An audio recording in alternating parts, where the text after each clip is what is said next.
Hey everyone, this is smpratte, and today we're going to talk about modern Pokemon. I really want to do a more long-form discussion video on modern at large. In my opinion, I think it's in a very healthy place right now. I touch on modern every month in my monthly market recap videos and Patreon. And what I'm going to try to do here is take bits and pieces of that, give you a nice general overview on why I think modern Pokemon, as of making this in 2020, is in such a good place. It's doing exactly what you want for a modern collectible. So if we go back a couple years, like 2016, 2018, modern was somewhat of a meme. It was much more saturated. I think everyone and their dog was investing in evolutions, roaring skies, pretty much all the way to like Guardians Rising. You had high product availability. And that started to change around Burning Shadows, Crimson Invasion, especially Ultra Prism. We had a tectonic shift in how distribution works. Today it's more allocated. Today it's more wait and see. It's not just, okay, we'll buy this whenever we want. It's always available. A lot has changed in the past couple years. And I think a good starting point for this discussion is that modern doesn't have to be immediately investable. You know, everyone's looking at the gains and the money and the numbers today. Evolutions is pretty much the same price what it was 40 years ago. The box is just about at $100 like it was in 2016, and that's completely fine. Because what modern does is it fulfills a role. It's a role player. There's a famous quote in soccer, I can't remember who it was, like maybe the Turkish head coach, I can't remember off the top of my head, but the quote was, you don't fight wars with all generals, meaning that you need your role players. And in soccer, you have 11 positions. You don't want all 11 positions filled by Messi. While Messi is one of the best players to ever play the game, same birthday as your boy here as well, one of my favorite players ever, just do anything in soccer, he's probably not the best goalie. You don't want Messi in net, He's not going to be your Buffon or whoever it is. You can tell my age here by the players I'm referencing.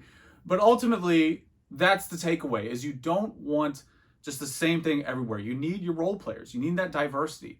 And that's what modern is at the end of the day. Going back to Evolutions, this is the same exact price it was 4 years ago for this box right here. This box is from 4 years ago. Bought this 4 years ago from distribution.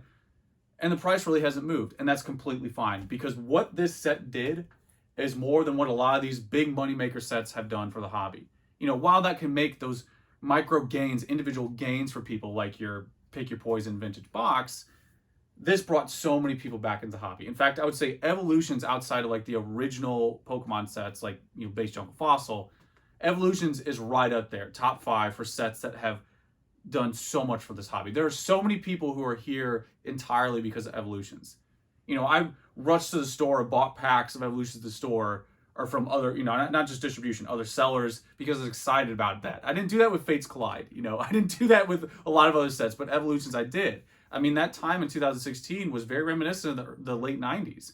Pokemon redesigned their site. E4 had this massive mega thread. Everyone was excited about the new cards and information being released.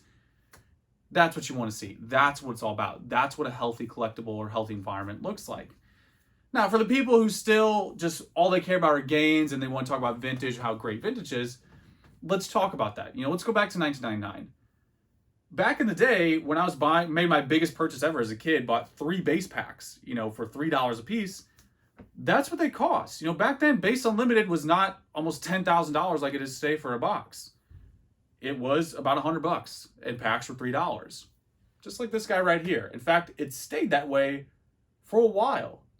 In fact, probably longer than this box right here. I think a lot of people forget is that what we did back then is we bought those packs like I did. I remember opening up that Electro non-holo rare, and that was me. That was my experience. That's my Electro. That's a part of me. That's part of my journey. And that's what we're doing here. We're buying these vintage boxes for these exorbitant price tags because we're going back to those childhood experiences. We're going back to those organic experiences we had as a kid when we were younger. And we're, paying a premium for that stuff. That's the process. So if we go back to those vintage boxes, they're thousands of dollars today. Why they got to that point is because of that organic interest in the beginning, because they played that role of being that modern product back then. That's what a lot of people miss, is Base Unlimited was modern in 1999. That was modern product back then. Again, $3 packs for days. That's what it was for days, for years on end. That's what it cost. When I got back to the hobby, like mid-2000s, it was still pretty close to that price. So again, that's the process of collectibles, is they start out as something that you're supposed to enjoy, and then they become more optimized with time. Now, another thing I want to talk about, tying this idea in, is that I think fun is a value that it's hard to quantify. You know, we can look at prices, get our charts and all of this data. It's really hard to produce data on fun. You know, that's an impossible task. And I think for me, it's much more enjoyable to open up modern today than is vintage. You know, why I have vintage product now, what I find myself doing is just looking at it and it's so optimized. I'm like, okay, you know, what's the pull ratio? What's the EV here? You know, what's the probability? Everyone now is like asking, you know, what's the pack weight for like a hollow guarantee? What's the probability? What's the chart on the weight per pull rate? If I get that card, if it grades this, what will it earn me? It's like we're doing homework all the time now for vintage. It's like we're running science projects every day for vintage, and it makes sense. Like, I'm not trying to throw the baby out with the bathwater. It makes sense because, you know, the price point is so high now. You know, it's a very serious thing to do. It's a lot of money to throw at this product, but ultimately it doesn't have that fun factor like it used to. I'm not saying there's no fun at all. I'm talking about that organic, like I'm opening up this pack to see what's going on. You know, for example, this just came in recently, Infinity Zone, the new Japanese set. It's not out yet in English as I'm making this video. And what I usually do with this stuff is I'll get this, open up a box and just go through it. There's this like calm feeling of opening packs, looking at the art, getting that firsthand experience, you know, just blocking out all the noise that's out there, the never-ending noise of the internet, and just having that moment. That's what it's all about. That's the core of all this stuff. And I think that's what Modern's delivering over every other category in this hobby. Modern is delivering that over and over, hand over fist, to everybody, top to bottom. People like me, sperm the sperm whale, the actual whales out there, all the way down to the plankton, the people just getting their feet wet. Me back in the day, you know, my 9-year-old self or 10-year-old self or whatever it was, that was buying that $3 pack. It's the same exact process. That's the closest I get to that feeling is when I'm opening Modern. Because I'm not worried about, oh, what's the pull rate going to be? Is it off-centered? Is there whitening on the back? I'm not worried about any of that. I'm just worried about having that experience again. So again, going back to this idea of role-playing, that's what Modern does. It really plays that role very well. It delivers on what it's supposed to be. Now, if that's not enough for people who just want the gains, they want to talk numbers, don't worry, we're going to do that too. We're going to talk about that. Modern actually is pretty profitable. It's not actually that bad. 2016 to 18, absolutely. It was much more difficult. Now, it's not the same. You know, a lot has changed. Product is more allocated than it used to be. It used to be just constant, whatever you want, you can get, whatever you want, we can get.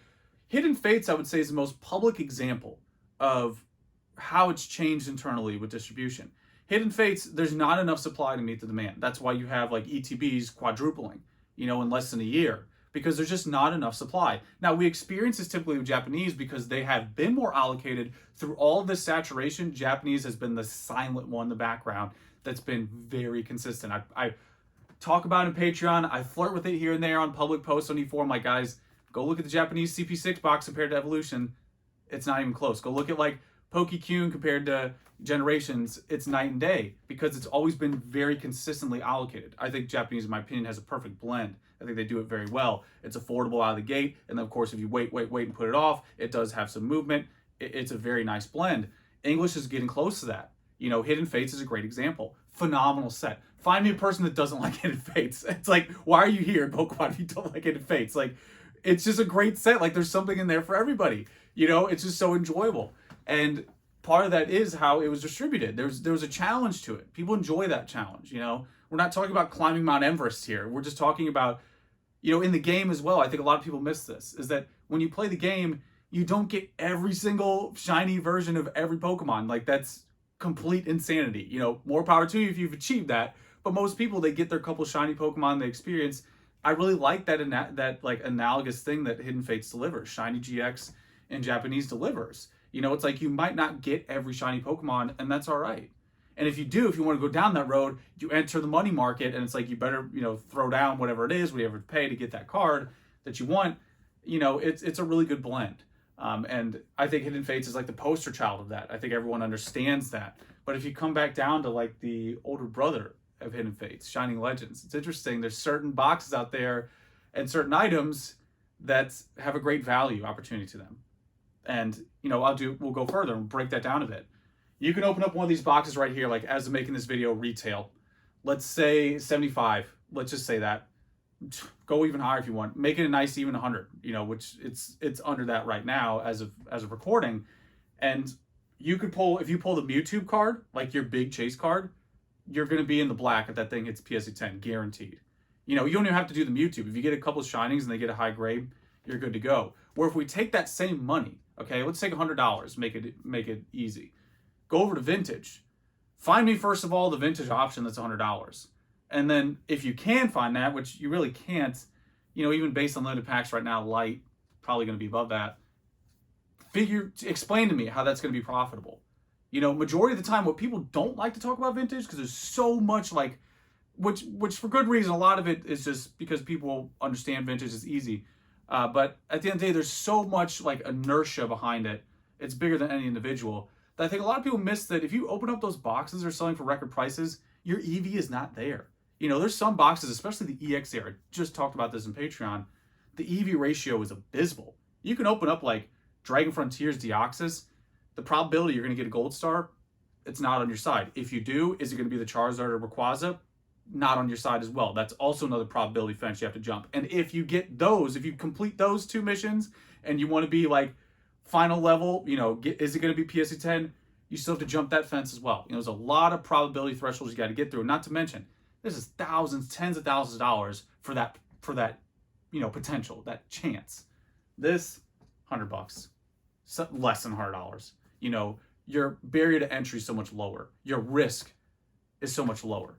And more importantly, the ease to just opening that, you know, open those 10 packs. And in these, I think, you correct me if I'm wrong, guys. I think in these you get 2 of those half art shinings. At least 1, I know for sure. I can't remember because I haven't opened Shining Legends in a while. But when I did them, it's at least 1 of the half art shinings, if not 2. So therefore, that's much easier for me, you know, as a business. I can grade that 2 cards, much easier to move, to even just get some money out of it than going through that headache of like going all those probability fences, not only locking up all that money, all that capital. If you're talking $10,000 or more for like some of those EX boxes, locking up all that capital and your EV ratio is abysmal, makes no sense. So for people who talk about, you know, vintage and talk down on modern, I think there's a misconception of how it actually works with vintage. You know, if you actually get into the details there, open up these packs for a lot of these sets isn't profitable. That's why, you know, the big channels that really pump that stuff, you know, they're doing like the thumbnails with their mouth open and, you know, whatever YouTube shtick is happening right now. Notice how they're not opening them. You know, they stop at the packs. They don't open to the cards. And if they do, it's because someone paid them a premium to do that, because it's not profitable. And don't hear this as I'm knocking those guys. They're hustling and you know, trying to make a living here. But at the end of the day, that's the takeaway, is that vintage isn't actually as profitable as people think. Yeah, sure, holding a box, waiting a year, however long, yeah, you will probably be fine for most vintage boxes. But you'll also probably be fine for modern. I think a lot of people miss that because it's not sexy. You know, we don't have all those zeros on the end of it. You know, it's just $100 or less than that. You know, same with this, $100. Go to Evolutions as well, give you some more data. Mega Full Art Charizard PSA 10, last sale was $150. That's $50 profit. That's a very good percentage ratio on opening a box if you get that hit. PSA 9, we're not even talking 10. PSA 9, base Charizard reprint, $150. If you get the 10, which is ridiculous, if you get the 10 base set Charizard reprint from this box, $700, $800 easy, all day. All day. It's a very hard card to grade. One of the hardest cards to grade, not only modern, just one of the hardest in the hobby. Top 100, I would say. So, there you go. You have a very hard card to grade, also base set Charizard artwork. I mean, what else do you want? You have something for everybody, from top to bottom. You know, everyone, if you want the optimal, like, I want to beat the game on 00 Agent and complete everything, all the side missions, you got that. If you want to just have a casual experience, you got that. And one last point here. This is working for kids, and that's what you want to see. Like, kids are enjoying this. You know, that's what you want. We have to take a step back and remember, like, we're adults now, and sure, that's going to be part of the hobby forever, I think. But when we were kids, like, that's what we wanted at the end of the day, just to have that experience, you know. These were our experiences. Again, just reiterating, when I opened up that Electrode, it wasn't base Charizard. That's okay. You know, why that meme existed, that dude freaking out about Blastoise back in the day, is because he just opened the pack and it was fun. You know, he's not freaking out about Blastoise. He's going to retire on Blastoise. You know, he's freaking out because he just really wanted Blastoise. That's the key focus here. That's what Modern's doing like no other right now. I mean, it really is. I have so much fun opening Modern. One more bonus point is that Modern has a better like breadth of artwork, a more variety of artwork. I'm super nostalgic. And I can't even look at this poster without having nostalgia. Love first edition Shadowless to this day. I'm like, oh my god, that's a Shadowless card. I still have that reaction. But this artwork is very simplistic compared to what's happening in Modern. You got your CGI, if you like that. You got your textured cards. You have so many hand-drawn cards from so many new artists. And this is actual, like, full-blown detailed art. You know, we're like rivaling Magic the Gathering right now with their like depth, you know, because their stuff is super detailed, but that's what you got in Modern. You have such a variety. Uyama's back in the game. Uyama wasn't doing anything back in the 90s outside of like vending and a couple cards here and there. There's at least a Uyama card in most of these sets. There's something there for everyone. So I can't say enough about Modern. I wanted to get that out there, just do, you know, a nice overview on what's going on right now with Modern. I think it's just doing exactly what you want for a Modern collectible. And keep in mind, everyone who's just looking for the numbers and the gains and all that, this vintage product in the 90s was Modern product. I think a lot of people forget that. And hopefully I explained, like, you know, the mentality behind that, like the core of collecting and why we're all here. So there it is, guys. As usual, hopefully this was useful. You know the deal. Let me know how you feel. And yeah, that's pretty much it. Till next time.